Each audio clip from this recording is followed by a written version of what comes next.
Good afternoon दोस्तों, मैं हूं रक्षित और आज मैं बात करने वाला हूं कुछ ऐसे सवालों के बारे में जो आज के समय हर व्यक्ति के मन में है, खासकर इस लॉकडाउन की फेजेस को लेकर कि लगातार जो लॉकडाउन की अवधि है वो दिन ब दिन बढ़ती जा रही है और नंबर ऑफ़ केसेस हैं जो उसके मामले भी बढ़ते जा रहे हैं। तो सभी के मन में डर है कि ये लॉकडाउन आखिर कब तक और ये कोरोना आखिर कब तक। सभी के मन में एक तरह की शंका पैदा हो रही है कि आगे का भविष्य क्या होगा और ये डर का जो माहौल पनपा है उसको लेकर हर व्यक्ति के मन में एक सवाल पैदा हो रहा है कि ये आखिर महामारी कब कंट्रोल होगी, कब नियंत्रित होगी। सरकार ने बात इकोनॉमी को लेकर कही है, आर्थिक पहलू भी, आर्थिक गतिविधियां भी सुचारू रूप से चलती रहनी चाहिए और जो लॉकडाउन की जो समस्या के रूप में एक तरह से देखा जा रहा है, लोगों को जो घरों में एक तरह से कैद करके रखा हुआ है, वो किस हद तक सही है और ये कोरोना महामारी को कंट्रोल किस हद तक अभी कर पाए हैं और आगे अभी भी कितना सफ़र बाकी है इसको कंट्रोल करने का। एक तरफ चुनौती ये है कि केसेस बढ़ते जा रहे हैं और जिला स्तर पर जो भी हॉस्पिटल्स हैं उनमें पेशेंट्स की जो संख्या है वो बढ़ती जा रही है और एक तरफ इकोनॉमी एक बड़ा पहलू है कि वो भी दिनों दिन बहुत कमज़ोर होती जा रही है। तो सरकार के समक्ष बहुत सारी चुनौतियां हैं, लेकिन एक तरफ मज़दूर वर्ग है जो शहरों से लगातार गांवों की तरफ जा रहा है पैदल और भूखे प्यासे लोग निकल पड़े हैं। तो उन लोगों के बारे में भी सोचना बहुत ज़रूरी बनता है कि उनकी तरफ भी ध्यान दिया जाए। सरकारों ने बहुत सारे लोग जो बाहर थे, आउट ऑफ कंट्री, उनको भी लाया है। तो एक छोटा सा फ़र्ज़ ये भी बनता है कि जो लोग बड़े बड़े शहरों से गांवों की तरफ निकल पड़े हैं उनको भी उनके घरों तक पहुंचाया जाए, क्योंकि सीधे तौर पर एक बात कहना चाहूँगा कि ये गरीब लोग, ये कमज़ोर लोग जो बड़े बड़े शहरों में मज़दूरों के रूप में काम करते हैं, ये कोई कोरोना की वजह नहीं है या इन लोगों की वजह से कोरोना वायरस नहीं आया। इस बात को समझना होगा कि ये बीमारी जिस प्रकार से ह्यूमन टू ह्यूमन कांटेक्ट के ज़रिए बढ़ी है, इसमें कहीं अगर आप गंभीरता से इसको देखेंगे तो बुनियादी तौर पर गवर्नमेंट लेवल पर बहुत बड़ी कुछ गलतियां हुई है और उन गलतियों को सुधारे बिना आप एक गरीब व्यक्ति उसका जो एक तरह से भुगतान कर रहा है कि उसका जो खामियाजा एक भुगतने वाली बात है, तो वो खामियाजा आज कौन भुगत रहा है? एक गरीब आदमी भुगत रहा है। ऐसे में सरकार की जिम्मेदारियां बहुत प्रखर हो जाती है कि उन लोगों के बारे में भी सोचा जाए, उनके खाने पीने की व्यवस्था की जाए और उनको किसी भी सूरत में घर तक पहुंचाया जाए।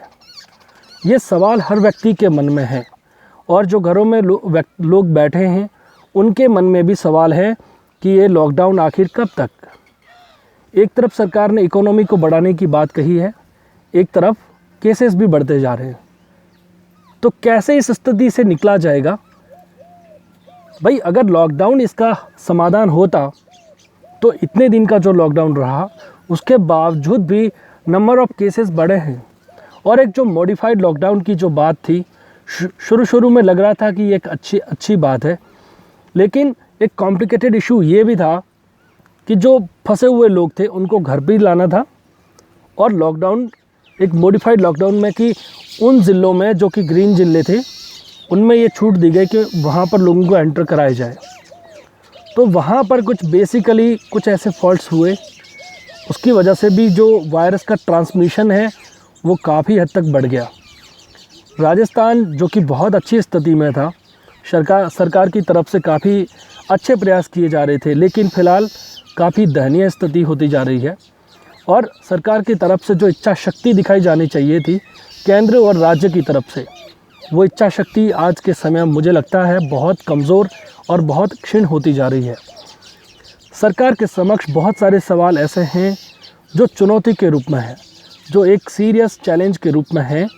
कि कोरोना के चलते जो केसेस बढ़ते जा रहे हैं उनको किसी भी सूरत में रोका जाना चाहिए। जो भी ज़रूरी कार्रवाई हो, जो भी कैंटोनमेंट के तौर पर पहले जो काम किया गया उसको काफ़ी पुख्ता रूप में लाना होगा और जो लोगों के मन में जो सवाल है, जो चिंताएं हैं, उनके बारे में सोचना होगा। तभी ये कह सकता हूँ कि जून जुलाई के बाद कि कोरोना महामारी है उसमें कुछ कंट्रोल, कुछ नियंत्रण आ सकता है, अन्यथा ये जो स्थिति है वो आगे भी इसी रूप में चलती रहेगी। इकोनॉमी को लेकर जो खतरे, जो चैलेंजेस कोरोना से पहले मंडरा रहे थे और कोरोना के बाद में तो हालत बहुत ज़्यादा भयावह है। कई तरह की वैश्विक संस्थाओं ने भारत की इकोनॉमी को लेकर जो सवाल खड़े किए थे और भारत में भी कई जो अर्थशास्त्र के ज्ञाता है उन्होंने चेताया था सरकार को, मगर सरकार जाने किस अधेड़ मुन में उस वक्त जी रही थी कि समय रहते जो उपाय उनको किए जाने थे वो नहीं किए और जनता की तरफ से भी बहुत सारा पैसा सरकार के सपोर्ट में गया है इस महामारी के चलते। तो उस पैसे को भी सही रूप में इम्प्लीमेंट करना होगा और जो केसेस बढ़ रहे हैं उनको कंट्रोल करके इकोनॉमी को सस्टेन करके उसको सुचारू बनाया जाए। तो ये सारे सवाल एक आम व्यक्ति के मन में हैं जो सरकार के समक्ष सरकार से किए जाने हैं। तो ये छोटा सा वीडियो बस आज उसी के लिए है। उम्मीद करता हूँ कि आप जितने भी जो व्यूअर्स हैं, देखने वाले हैं, साथी हैं, वो उनको समझ पाएंगे और इस वीडियो को आगे से आगे फॉरवर्ड कर पाएंगे। शुक्रिया, थैंक यू सो मच।